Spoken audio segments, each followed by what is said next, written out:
While retirement is generally seen as a time of relaxation and self-focus, God calls us to love, serve, and help others for a lifetime. He has been preparing us for this retirement season literally our entire lives. In retirement, countless Christians enter a state of spiritual dormancy, not knowing how they are called to have an impact for God's kingdom. The Retirement Reformation seeks to encourage and empower the 50 million Christians approaching or in retirement to embrace the calling God has been preparing in them. When the world says it's time to stop, you can begin to have your greatest impact. Welcome to I Retire for Him, the mouthpiece of the Retirement Reformation, where our goal is to journey from retirement to reformation so you can say, I retire for Him. Did you know that when you retire, your calling doesn't retire? Your calling is a lifetime calling, and if you're still around, God isn't done with you yet. I know you're fully aware of what you retired from, but what did you retire to? You've tuned into I Retire for Him, the voice and resource of the Retirement Reformation, an organization dedicated to you, the retiree who loves Jesus, but wants purpose for all of your days, especially the ones ahead of you. Bruce Bruinsma joins us today. As the founder of the Retirement Reformation, he's here to encourage and walk with you through retirement. I'm your host, Jim Brangenberg. We invite you to check us out online, retirementreformation.org. 3 major event offerings come from the Retirement Reformation: the Recreating Retirement Small Group Study, the Oxygen for Life weekend events, and the Retirement Voices afternoon and evening events. All 3 are designed to further the conversation of living out our faith with intentionality in our retirement years. Today, we're going to focus our conversation on the Recreating Retirement Small Group Study, as well as touch on our upcoming and super exciting trips to Belize and Tanzania. Lots to talk about. Bruce, welcome back to I Retire for Him. Jim, it's always good to be with you and with our audience to bring either new perspective or new information, and to be an encouragement to all of those Christ followers that deep down in their hearts are looking for meaning and purpose. So, Bruce, why did you guys and your team, why did you create the Recreating Retirement Small Group Study? One of the things that we've learned, Jim, and it's been a fascinating journey over the last number of years, but we never stop learning, but that so many individuals or couples that when they came to the point of what I call the aha moment, like, aha, there probably is more. God really has prepared me for something, but I have no idea what it is. And so when we heard that often enough, and whether it be someone in that early transition from career to the first stage of retirement, or in that first stage to the second or to the third stage, in these different stages, and so I don't know what to do. So we said we need to put together a curriculum that, in fact, a group of people can come together with a facilitator, and they can walk through all of the steps of how God has prepared them for what's next. So the reason why we created the small group study, which we call Recreating Retirement, is to answer the question, or help people to answer the question of what's next, regardless of which stage of retirement they're going to move in. And so it's a fascinating process. The thing that's kind of fun about it is that when you do it in a small group, that you'll be able to learn from each other, but the net result at the end of the day is that you will have a unique plan for what's next for you individually while you learn together as a group. So, Bruce, I'm assuming this is for retirees, obviously, but it could also be for people in their 50s as they're contemplating what does retirement look like. But is this to be held in a church, or is it in a rec center? I mean, does the church have to be involved, or can it just be community-based? Could it be done in my living room if I wanted it to be? Any place where 5 to 12 people can gather is a place where this can happen. Now, does it make sense to do it within the context of a church, maybe part of a Sunday school class or a life group, or a part of a life group? That works fine. But it can be done in a community center. It can be done with neighbors in your community at your house. All it takes is a willing facilitator, and then we provide the material. So you don't have to be an expert in order to lead it, but in fact, you just need to be a good facilitator to help people work through the 10 sessions that it takes. Now, those 10 sessions, Jim, they can be 10 weeks, could be 10 days, or it all could be done in 2.5 days of very intensive time. So it's got flexibility like an accordion. So when you see people go through this study, the impact, what will we experience? If I decide to go through this, I'm 57, so I'm not too young to go through this. If I'm 57, what will I experience when I go through this? What are some of the things that I'm going to be challenged upon? Well, first of all, will be an understanding of how God views this 30 to 40 year stage of life. And so to be able to understand that, not as our culture does, but based upon his word and what he's done. One of the most interesting one is in one of the early sessions where we talk about, when did God's plan for your life germinate? When did it start? When did it begin? And when we look at and search through scripture together, for so many people, it's amazed that God's plan for my life started before time began, which is just how do I get my head around that? You can't.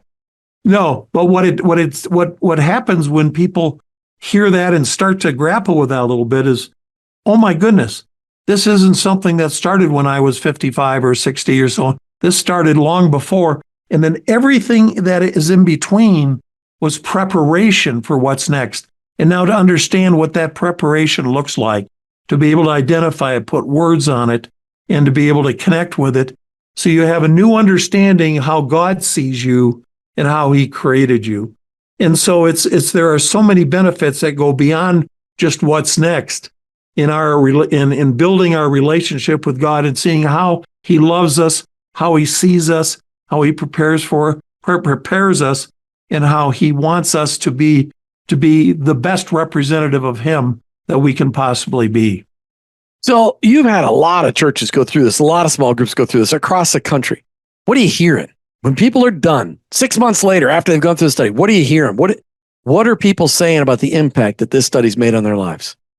Well, it's got a variety of impacts. Some of it appears fairly small in that, a person says, well, what's next for me is fill in the blank. It may be spending more time with my grandchildren. It may be taking on a responsible role at church. It may be being Christ's example to my neighbors. It may be reaching out to grumpy Mildred, who lives 3 houses down. Or it may be a trip to Africa or Asia or Europe to be able to see what God is doing there and to lend your hands to it. There have also been changes in stewardship, in understanding how managing your resources in God's way is an important part of you becoming who it is that he planned you to be and what he planned for you to do. So are you glad you spent the time building this study? Oh, absolutely. I tell you what, it probably has the greatest impact in numbers of participants of people in that, let's say 55 or 60 to 70 who are in that career transition. But I'll tell you the ones that really warm my heart is the 90-year-olds who are going, I really thought there was nothing more for me but just to live until I die. And to find out that that's not true it really gets me. Yeah, I love it. When we come back, we're going to hear from Cindy King from the Keystone Family Alliance. She's going to talk about one of those things that we can all get involved in, which is wraparound grandparenting, something that through you call Legacy of Love on the Retirement Reformation website, is something we can all get involved in order to help bring healing to the foster care system. We'll be right back with more on I Retire for Him. Recreating Retirement is an interactive small group study helping you to move from nothing to what's next. You can join us on Wednesdays at 6 p.m. East Coast time on Facebook Live. Our goal for this study is to provide a group setting for interaction and new ideas while leading you through a first step in your journey from retirement to reformation. Here's the big idea. During the next 5 years, 5,000 small groups will experience this journey of discovery in churches and faith-based organizations across the country. Is your church a place where recreating retirement needs to be planted? Join us online to experience the study or prepare to lead a small group at your church or ministry. Email us at contactus@retirementreformation.org or go to our website at retirementreformation.org. That's retirementreformation.org. Hey, welcome back to I Retire For Him. As we do in every second segment, we always bring on a special guest. Well, Bruce brings out a special guest in order for us to capture what they're doing that has to do with the stuff that we're doing. And today, I have a feeling, Bruce, you might be going into the conversation of wraparound grandparenting. Bruce, who do you have today? Well, I'd like to introduce our audience to Cindy King. And Cindy, we're just so glad that you're on. As Jim mentioned in our prior conversation, we've been trying to do this for a long time. So welcome. We're so glad that you're here. Thank you. I'm so glad I can be here. Good. So let's talk about what's the pathway that God has taken to bring you to this point in your career and the impact that you're having. So give us just a quick shot of the journey that God has got you on to put you to where you are, and then we'll go from there. All right. A quick shot is not always an easy thing to do. So I started out in education. I was a first grade teacher, loved it, but always knew I wanted to be a foster or adoptive parent. When my husband and I were first dating and I brought up that topic, it was not something he was interested in, not something he had ever thought of doing. But he graduated with a bachelor's in psychology, and there's not a whole lot you can do with that until you have a master's, except casework. So God was bringing him around to that idea also. So we have been foster parents off and on for the last 30 years, which definitely brought us into this fostering realm. Brought me into more than that, in that I ended up getting my master's in human services counseling, mostly so that I could help support foster families, adoptive families, once they were in the challenging messiness of raising children who had experienced trauma, and helping them understand why their children had the behaviors they did and best practices in parenting those children. As you take a look at the experiences that you have and able to look out over the landscape of the culture that we all live in, how would you describe the current state of affairs in the needs of children that have trauma and foster parents to become available? And then perhaps we can then talk about some wraparound grandparenting ways to be able to support them. So how do you see the landscape of fostering now from the chair that God's got you sitting in? The foster care system is a mess, and I think everybody knows that, even those working in it. The government was never meant to be a parent, and the government makes an awful parent. But it's the system that we have, mostly because the church gave up its own responsibility, which was to care for orphans and widows. And this was our job from the beginning. And I believe history tells us that we actually invited the government in to help us with that. And here's where we are. So it's a mess within the system. It's a mess in how we prepare people to be foster parents.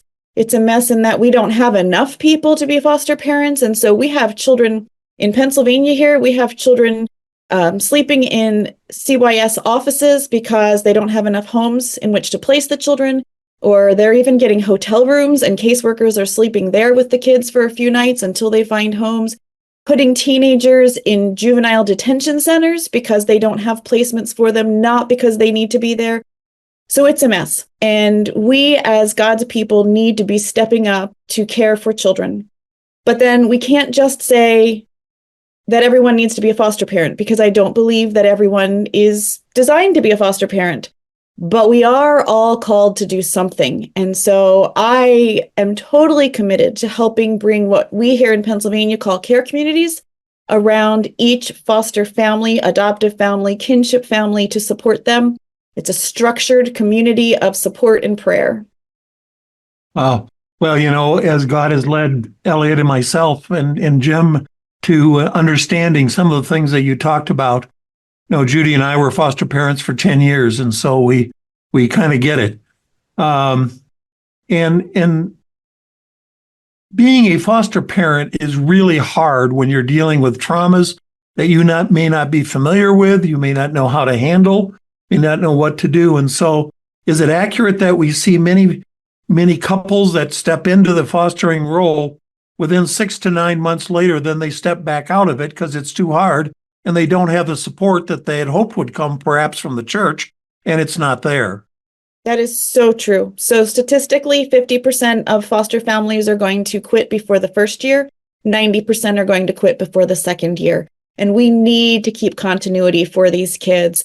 It is a lonesome, isolating place to be. And I think the fault lies in every party. I think that the fault part of it goes to caseworkers in that we don't have adequate trainings. And so we don't know what we're getting into. I don't think we can ever completely prepare someone, but I do think we can do a better job with our trauma trainings. I also think foster parents are at fault because we tend to not ask for help until it's too late, till we've reached that breaking point. We feel like God called me to do this. I should be able to do it, instead of God has probably given me a community and I need to reach out. But then I think it's also the fault of the church that oftentimes looks at foster families kind of as wow, that's great that God gave you that calling. I could never do what you're doing, period. And Period. there's no more conversation about how could I really help you and support you. So I think by having what we provide in a care community, part of that is teaching the foster family to say yes to the help. And part of that is educating the church and helping them understand why a foster family needs support and why foster parenting is different from regular parenting. And the fact that within the body of the church, there is the capacity and the variety of skills and talents and experiences that when they come together in a team can be supportive of a foster parent. But nobody really talks about that or says that is true. I was chatting with someone earlier today, and we were talking about that in a team, there isn't an ideal mix. There's just the variety of skills and get talents, and maybe there's five families that come together to be supportive, and one of them could be 55, just entering into retirement. They play tennis every day, and they can be part of that team. Part of that team can also be a 94-year-old person in a wheelchair, that they bring something to that. Talk a little bit about some of the roles and the ways that a wraparound grandparenting team can come alongside a parent, because there's a whole variety of things. And I think people are unaware of A, the need, or B, the capacity and what can happen. So talk just a little bit about some of those support mechanisms.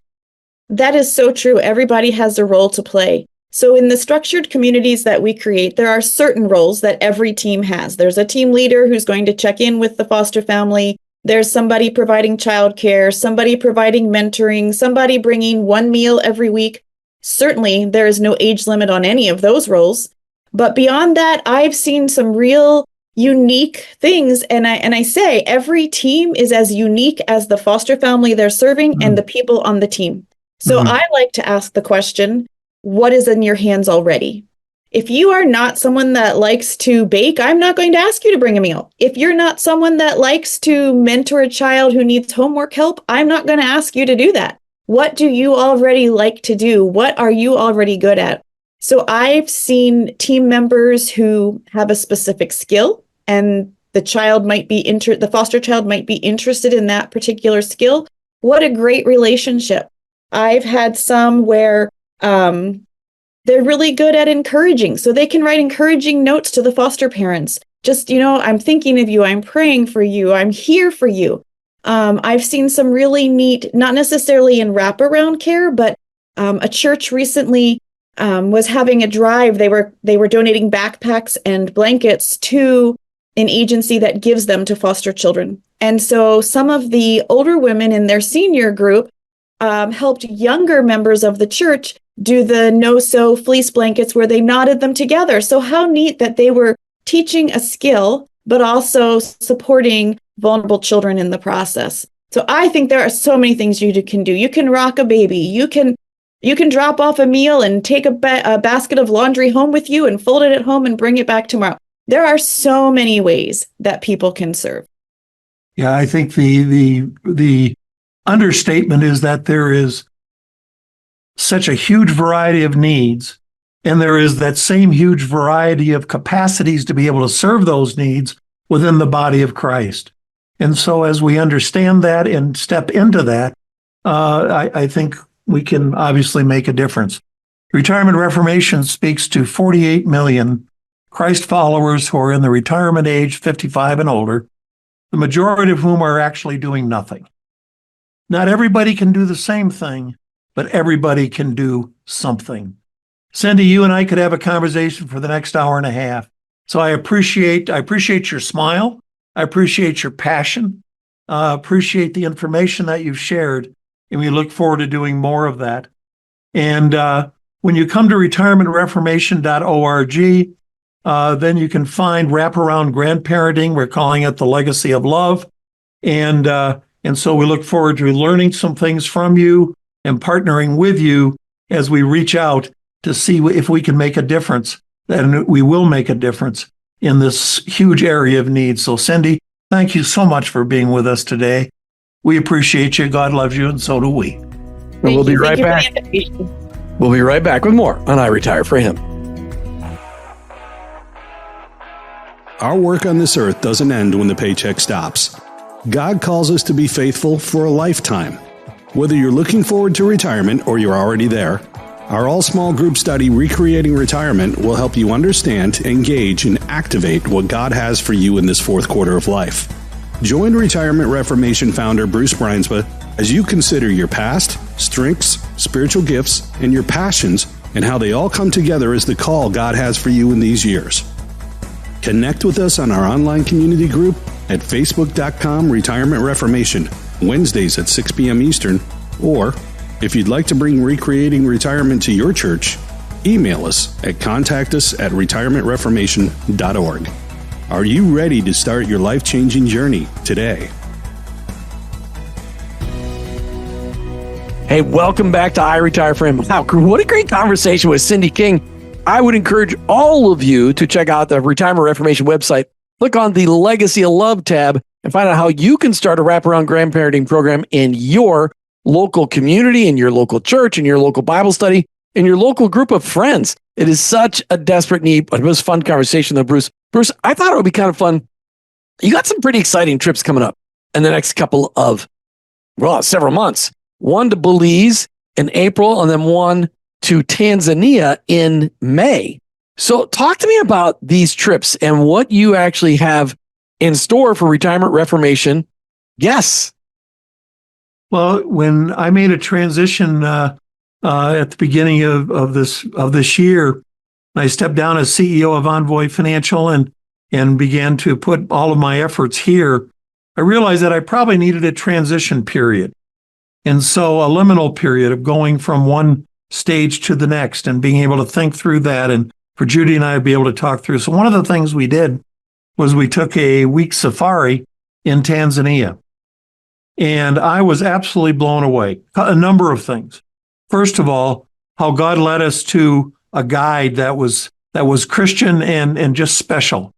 So we were able to really experience the amazing things that God has done in his, whether you're looking at a giraffe or an elephant or a whatever it may be, or one of 1,500 birds. That was just amazing. But as Judy and I would sit in the lodge at night and have dinner, I'd say, what a wonderful place to be able to reflect on what God is saying to us and what's next on our life. I said, wouldn't it be fantastic if we could bring a group together to come to Tanzania, spend 7 or 8 days together, and have both of those opportunities, an opportunity to experience the messaging and the challenges of the Retirement Reformation, to prompt the conversations that will lead to what next, while we're able also to be able to experience the amazing things that God has done in his nature with his animals and the unbelievable sights that there are to see on the Serengeti in Tanzania. Remember, we were driving along in the Range Rover and our guide said, Bruce, look over there. And there was a big cloud of dust that was moving. Well, it was 500 wildebeest. 500 wildebeest were coming across the Serengeti, and they crossed the road right in front of us. And to see those beautiful animals and how they were all together, and to think, in some ways, that's a vision of the church the church ought to be together, going in a direction that God has planned for us, and to be able to do that together because we each bring unique talents and gifts to it. So I just thought, wouldn't it be fantastic to be able to bring a group of people together to have those conversations and that experience? So that's our time in Tanzania. So that's May 11th through the 19th. Is that when the trip actually starts, or are you leaving the States on the 11th of May? No, actually, we're going to leave on the 10th, and we've extended it for a couple of days, so it's going to be from the 10th to the 21st of May. Okay. And about what kind of cost can people expect? I mean, I know coming from different parts of the States, the flight cost could be a little bit different, but about what can people expect? Our expenses for the time on the ground, from the time that we hit Mount Kilimanjaro Airport. Doesn't that sound cool all by itself? That sounds cool. I'm going to land in Mount Kilimanjaro Airport. Well, that's where we're going to land. But at any rate, from that point until we get back on the plane in Mount Kilimanjaro Airport to either come home or to extend the trip to go wherever else you might like to go, is $3,500 a person.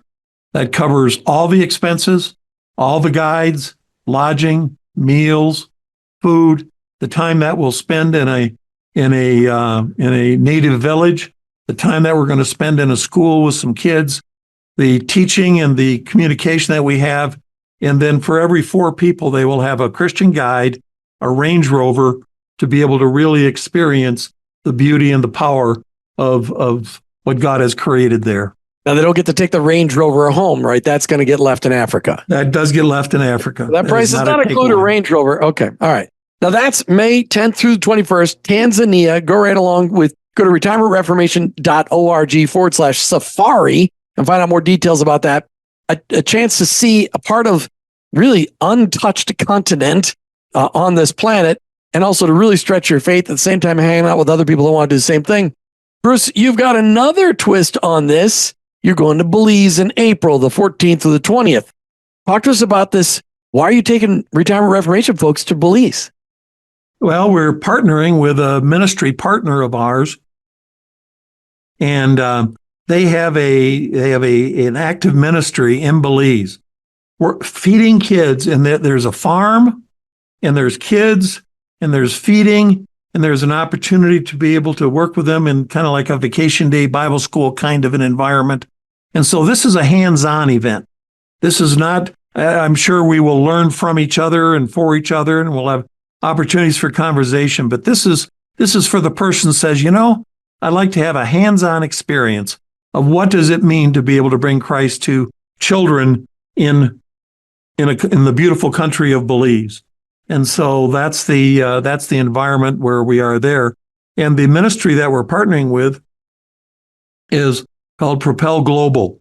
And we'll have an opportunity to interview the leaders of Propel Global, and so that our audience will have a better understanding of what it is that ministry does. But I just love the heart that they bring, the ministry that they bring.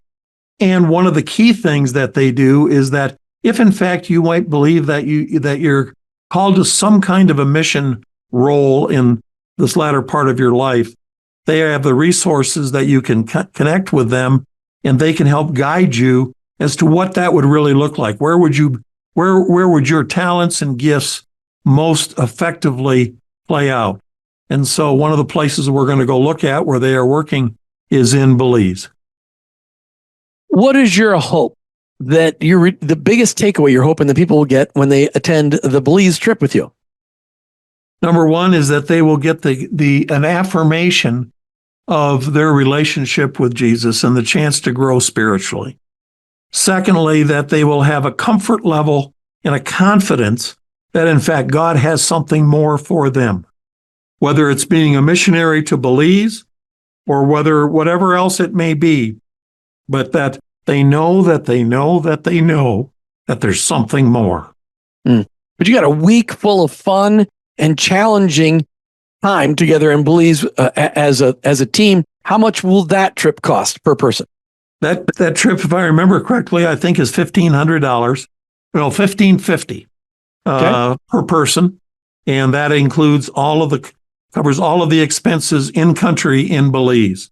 To that, you'll have to add your travel to be able to get there and home. Also, it's a wonderful jumping off point if you have other places in South America that you want to go see or do or experience, it's a wonderful jumping off place to spend that week in Belize and then to be able to go whatever's next on your bucket list.